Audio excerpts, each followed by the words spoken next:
मुख्यमंत्री सचिवालय, चाहे मुख्यमंत्री के प्राइवेट सेक्रेटरी इसका जवाब देंगे। हम तो उनके पॉलिटिकल अलाई हैं। मुख्यमंत्री का कहाँ कहाँ कार्यक्रम बन रहा है, कहाँ कहाँ जा रहे हैं तो हम नहीं जानते हैं। लेकिन 21 तारीख को माननीय नेता समस्तीपुर में मेडिकल कॉलेज के उद्घाटन में जा रहे हैं। हमारा काम है प्रदेश की जो नौजवान हमारे लोग हैं, जिनको माननीय नेता ने इस प्रदेश में आने वाले समय के लिए जो शिक्षित करने का जो लक्ष्य रखा है, उसके लिए काम हम कर रहे हैं। हमारी पूंजी, हमारा मंदिर, हमारा जो प्रदेश है वो आगे बढ़े, वही हमारी पूंजी है। हमारे भगवान राम के प्रति समर्पण और भक्ति, मेडिकल कॉलेज का उद्घाटन, हमारे इंजीनियरिंग कॉलेज का उद्घाटन, हमारे नौजवान साथी जो 94 लाख लोग हैं इस प्रदेश में, जो गरीबी रेखा से नीचे हैं, जिनको जातीय गणना में हमने आइडेंटिफाई किया है, उनको उनके जीवन स्तर को उठाना, ये हमारा राम के प्रति भक्ति। आपका क्या विचार है सर, जाना चाहिए नहीं जाना चाहिए, आपका विचार क्या है? क्यों भगवान राम मंदिर को राम तो हमारे दिल में बसते हैं। हम भगवान कहाँ ढूंढते ढूंढते चलेंगे? तुलसीदास कहते हैं कि कण कण में भगवान है। आप में भी भगवान है, अपने भगवान को पहचानिए, थोड़ा मेडिटेशन करिए, भगवान आपके निकलेंगे अंदर से।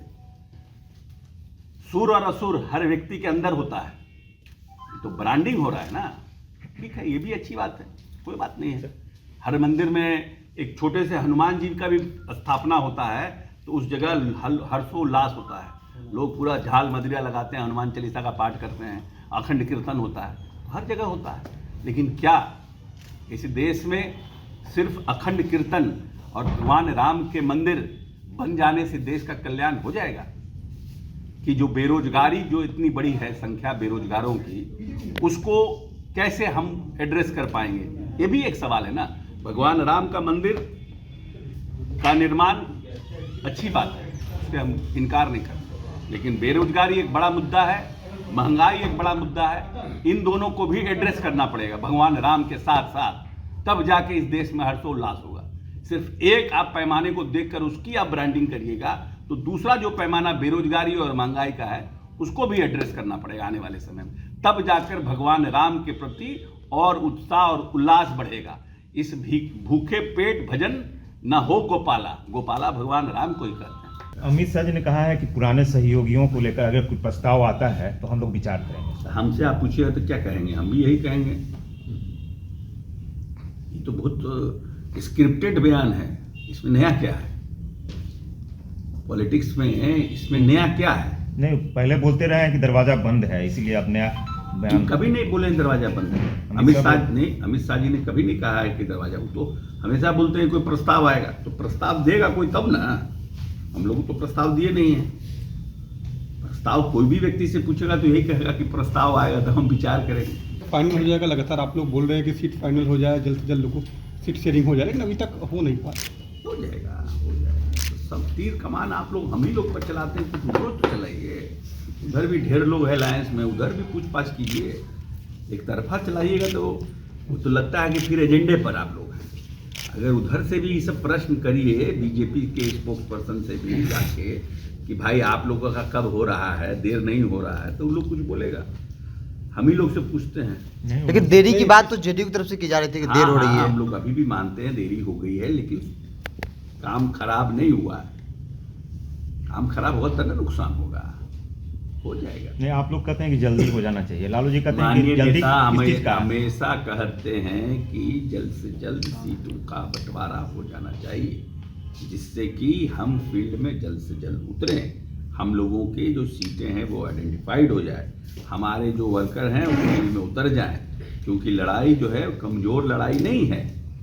जिस तरह से भारतीय जनता पार्टी मंदिर और राम मंदिर को लेकर के जिस तरह से भगवान राम को भी ये लोग छोड़ नहीं रहे हैं, तो इसलिए ऐसी परिस्थिति में हम लोगों को भी अपनी तैयारी पूरी करनी चाहिए। और चुनाव में तो आप जितने सजग और सतर्क रहते हैं और जितना आपका चुनाव लड़ने का जो धारदार पैमाना होता है उतना अच्छा होता है। इसीलिए नेता का आग्रह है कि भाई जल्द से जल्द हो जाए। मांझी और उपेंद्र कुशवाहा क्या मतलब है?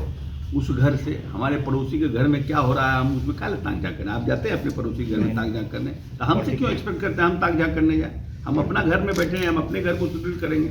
हम दूसरे घर में क्या तरकारी बन रहा है, सब्जी बन रहा है, हमको उससे क्या मतलब है? विरोधी दल है ना हम लोग को हम अपनी पूंजी पर हम लोग खड़े हैं। दूसरा का क्या हो रहा नहीं हो रहा उस पर नहीं, हम नीतीश कुमार के कार है। जो 18 वर्ष में नीतीश कुमार ने इस प्रदेश को आगे बढ़ाने के लिए काम किया है उसको लेके जाएंगे। जिस तरह से इन 18 वर्षों में जातीय अनुपात कम किया, जिस 18 वर्षों में धार्मिक अनुपात कम किया, जिस 18 वर्षों में 24,000 करोड़ के बिहार को 2,66,000 करोड़ किया, जो कमिटमेंट उन्होंने 7/2 में किया कि हम 10 लाख नौकरी और 10 लाख रोजगार देंगे, उस पर काम हमारा हो रहा, हम उसको लेके जनता के बीच जाएंगे। हमारा क्या, हमारी अपनी पूंजी है, मेरा पूंजी नीतीश कुमार है, हम उनको लेके जाएंगे। हमारे ब्रांड नीतीश कुमार है, हम उनको लेके जाएंगे। दूसरा क्या कर रहा है उससे क्या मतलब हमको है। भाई वीरेंद्र बोलते हैं कि लालू जी के कृपा से भाई वीरेंद्र जो है उन्होंने कहा कि लालू जी के कृपा से सीएम बने मुख्यमंत्री नीतीश कुमार। नीतीश कुमार इस प्रदेश में पथ प्रदर्शक हैं। जो हमारे साथ अलायंस में आता है, भारतीय जनता पार्टी भी आई तो उस समय हमारा 7 निश्चय 1 था और उसी को भारतीय जनता पार्टी ने फॉलो किया। 2020 में हम 7 निश्चय 2 लेकर के आए और आरजेडी भी 7 निश्चय 2 पर काम कर रही है। हमारा एजेंडा जनता के बीच जो मेरा कमिटमेंट और मेरे नेता का कमिटमेंट है वो नहीं बदलता है। अलायंस पार्टनर आते हैं और हमारे नेता के कमिटमेंट पर काम करते हैं, क्योंकि मेरे नेता ने इस प्रदेश की मूलभूत संरचनाओं को और इस प्रदेश को बदलने का काम किया है। ये कड़वा सच है।